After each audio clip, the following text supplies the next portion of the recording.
उन्होंने ये बोला था मुसलमान बनते हैं तो इसमें जन्नत मिलती है। जन्नत मिलेगी, बस एक बार अपना धर्म बदल लो। ये वादा एक हिंदू लड़की से किया गया, लेकिन उसे जन्नत नहीं, जहन्नुम की वो आग मिली जिसमें उसकी पहचान, उसका नाम, यहाँ तक कि उसका धर्म, सब कुछ जलाने की कोशिश की गई।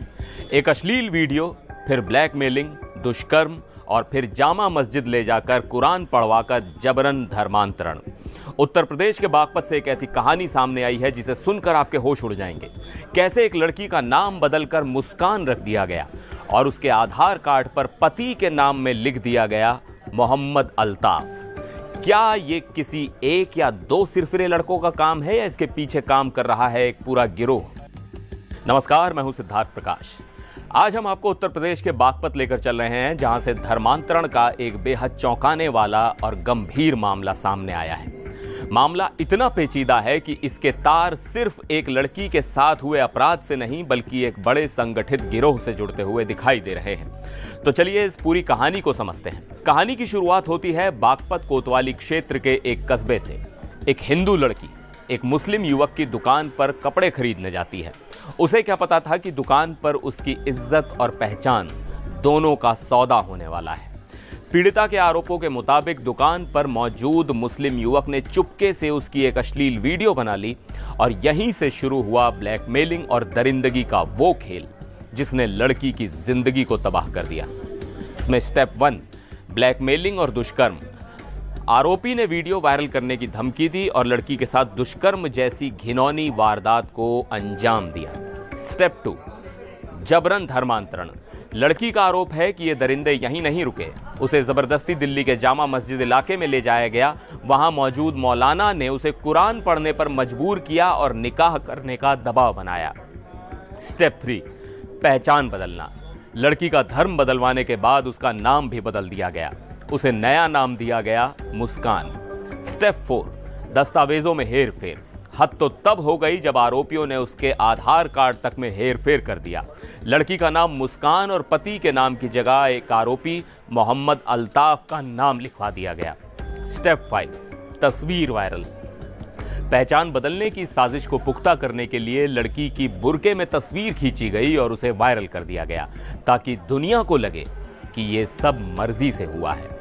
आप कल्पना कीजिए उस लड़की की बेबसी की। उसे लालच दिया गया कि अगर वो हिंदू से मुस्लिम बन जाएगी तो उसे सीधी जन्नत मिलेगी, लेकिन उसे जो मिला वो था धोखा, दर्द और एक कभी न भरने वाला जख्म। ये सिर्फ मेरे शब्द या पुलिस की FIR की कहानी नहीं है। इस पूरे खौफनाक मंजर को खुद पीड़िता ने अपनी जुबानी बयां किया है। हमारे पास पीड़िता की पूरी बाइट है जिसमें वो रोते बिलखते हुए अपनी आपबीती सुना रही है। हम आपको ये पूरी बातचीत सुनाने जा रहे हैं। इसे ध्यान से सुनिए क्योंकि ये कहानी सिर्फ एक लड़की की नहीं बल्कि उस साजिश की है जो शायद हमारे और आपके आसपास ही रची जा रही है। मेरे साथ मुसलमानों ने काफ़ी मेरा धर्मांतरण करवाया और बहुत कुछ किया उन लोगों ने मेरे साथ। अल्ताफ उसके भाई है, उसकी भाभी, उसकी बहन राजा जी वाला है और भी काफ़ी लोग हैं। उनका काफ़ी बंदे हैं उनके। किस तरीके से आप उनके झांसे में आई, क्या कुछ उन्होंने कहा? मैं उनके शोरूम पे गई थी क्योंकि मैं अकेली रहती हूँ बागपत में। हस्बैंड वाइफ का झगड़ा था तो इसलिए मैं अकेली रहती हूँ बागपत के अंदर। तो इन लोगों मैं उनके शोरूम पे कपड़े लेने जाती थी। पहले मेरे हस्बैंड जाते थे, फिर मैं भी उन्हीं की शोरूम पे जाने लगी क्योंकि और पे नहीं जाती थी। तो लोग उसने मुझसे पूछा सबसे पहले, मैडम क्या बात है, सर नहीं आते? मैंने कहा नहीं, बस ऐसे ही झगड़ा हो रहा है, इस वजह से नहीं आ रहे। तो उन लोगों ने फिर मैंने उनके वहाँ से कुर्ती ली। कुर्ती लेने के बाद वो मैंने कहा भैया देख सकते हैं आएगी या नहीं आएगी? बोला ऊपर है चेंजिंग रूम। मैं उसमें जब गई कोने पे जीने में जाते हुए हाथ पे उल्टे हाथ पे, तो वहाँ पे उसमें लाइट नहीं थी। मैंने अल्ताफ से बोला, मैंने कहा कि भैया इसमें वो नहीं है, लाइट नहीं है। उसने अपना मोबाइल ही टॉर्च जला के, मैंने मोबाइल नहीं देखा और उसने लाइट जला दी। लाइट जलाने के बाद उसके बाद मेरी उसमें वीडियो बनी हुई थी, मैंने कपड़े की। अभी उसके बाद आपका वीडियो उन्होंने रिकॉर्ड किया, उसके बाद क्या हुआ? उसके बाद वो मेरे घर पे आया। उसने पहले दोस्ती करने की करी मेरे साथ में दोस्ती करके। फिर उसके बाद उसने कहा कि मेरे घर पे आया, बोला कि मैं तुमसे प्यार करता हूँ फलाना टिकड़ा। मैंने कहा नहीं, मैं नहीं करती, मैं ऐसे ठीक हूँ। उसके बाद उस बंदे ने बोला मेरे पास तेरी वीडियो है। मैंने कहा देख लूँगी जब वीडियो है। तो जब तो मेरी बहसबाजी होके मैं ज़ोर से बोल पड़ी थी तो वो चला गया था। उसके बाद वो फिर दोस्त बनने लगा, अच्छी तरह मेरी केयर करने लगा, मुझे फ़ोन भी करता था।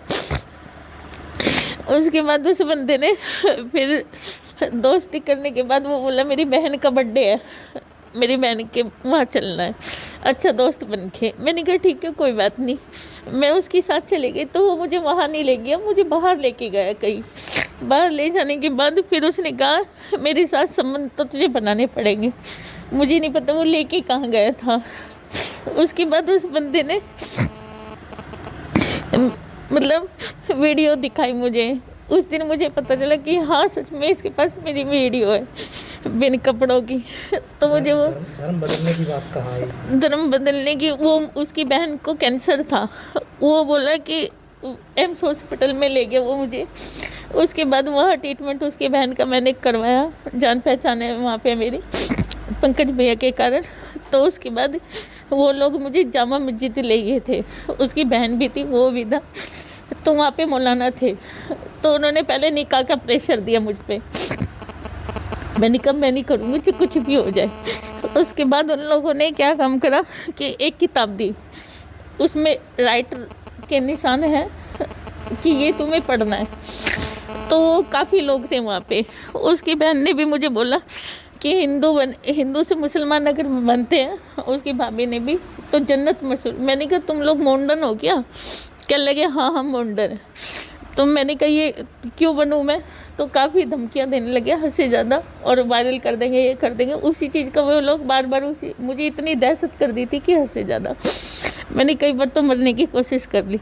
उस बीच में फिर राजा जिम वाला है जो, उसने भी काफ़ी मतलब ब्लैकमेल करा। उसके वहाँ पे मैं उसमें जिम करती थी तो उन्होंने कह लगे पसीना निकलेगा बुर्का पहन। फिर मुझे केरला ले जाने की प्रेशर बनाने लगे वो लोग। फिर मतलब जब मैं नई उनके प्रेशर में आती थी तो मतलब उन्होंने मुझे इतना टॉर्चर कर दिया था कि मैं मरने के उसमें आ गई।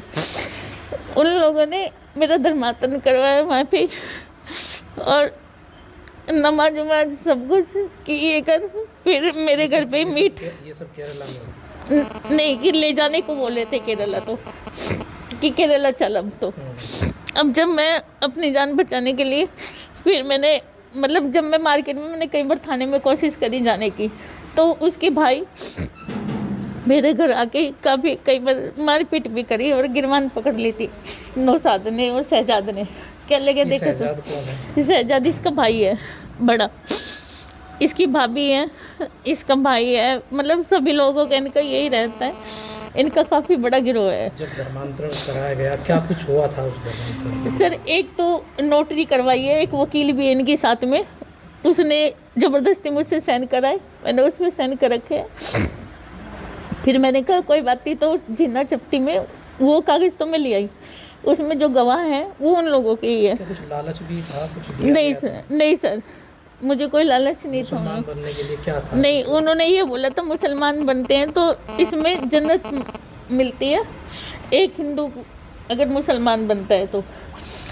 ये सब और जामा मस्जिद में? हाँ जी, और जामा मस्जिद में ही ये सब काम होता है। आपने सुना, ये आप बीती रोंगटे खड़े कर देने वाली है। एक एक शब्द में दर्द और खौफ साफ महसूस किया जा सकता है। लेकिन अब सवाल ये उठता है कि क्या ये सिर्फ 3-4 लड़कों की करतूत है या फिर बागपत में धर्मांतरण की कोई फैक्ट्री चल रही है। इस मामले में एक और किरदार की एंट्री होती है, समाज सेविका प्रियंका आर्य। प्रियंका आर्य ने ही पीड़िता के साथ जाकर बागपत के एसपी को तहरीर दी।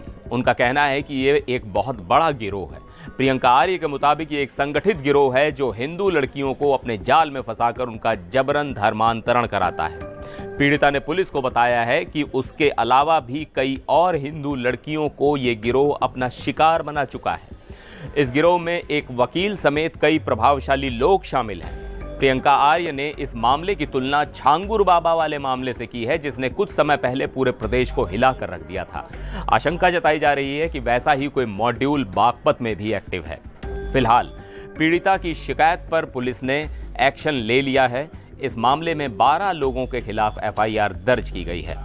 पुलिस ने गंभीर धाराओं में मुकदमा दर्ज करके जांच शुरू कर दी है और आरोपियों की तलाश में जुट गई है। लेकिन कई सवाल अब भी हवा में तैर रहे हैं। क्या जामा मस्जिद वाले मौलाना की भूमिका की भी जांच होगी? क्या वाकई बागपत में धर्मांतरण का कोई संगठित रैकेट चल रहा है? और सबसे बड़ा सवाल, इस गिरोह का मास्टरमाइंड कौन है और उसके मकसद क्या हैं? इस बेहद गंभीर मामले पर आपकी क्या राय है? क्या आपको लगता है कि ऐसे मामलों से सख्ती से निपटने की ज़रूरत है? हमें नीचे कमेंट सेक्शन में अपनी राय ज़रूर बताइएगा। मिलते हैं एक और वीडियो में, तब तक के लिए नमस्कार।